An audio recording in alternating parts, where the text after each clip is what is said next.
चला तर मग आज बघूया आईच्या पद्धतीने झणझणीत कांद्याचा झुणका। आंब्याचा सीझन येतो तेव्हा रस चपाती जर जेवणासाठी बनवलं तर आई असा कांद्याचा सुट्टा झुणका बनवते। त्याच्यासाठी तव्यामध्ये तेल, जिरं, मोहरी, कढीपत्ता आणि भरपूर बारीक चिरलेला कांदा घातला। कांदा छान तळून झाला की त्यात लाल तिखट आणि हळद घातली।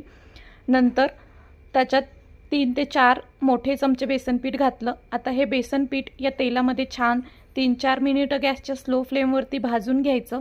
बेसन पीठ भाजलं छान की मग त्याच्यात चवीनुसार मीठ घातलं। आता याच्यात पाणी घालायचं। पाणी घालते वेळी एकदाच पाणी नाही घालायचं, थोडा थोडा शिंपडा द्यायचा पाण्याचा वरतून आणि मिक्स करून घ्यायचं।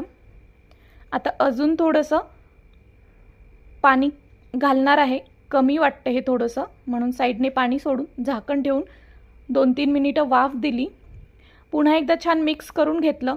झुणका छान शिजवून घ्यायचा नाहीतर कच्चा लागतो। पुन्हा साईडने पाणी सोडून पुन्हा 2 मिनिटं वाफ दिली आणि कोथिंबीर घातली। तयार झालेला आहे कांद्याचा झणझणीत झुणका। फक्त झुणका छान वाफवून घ्या म्हणजे कच्चा लागणार नाही। गरमागरम भाकरीबरोबर तर एक नंबर लागतो। बनवून बघा, खूप टेस्टी होतो।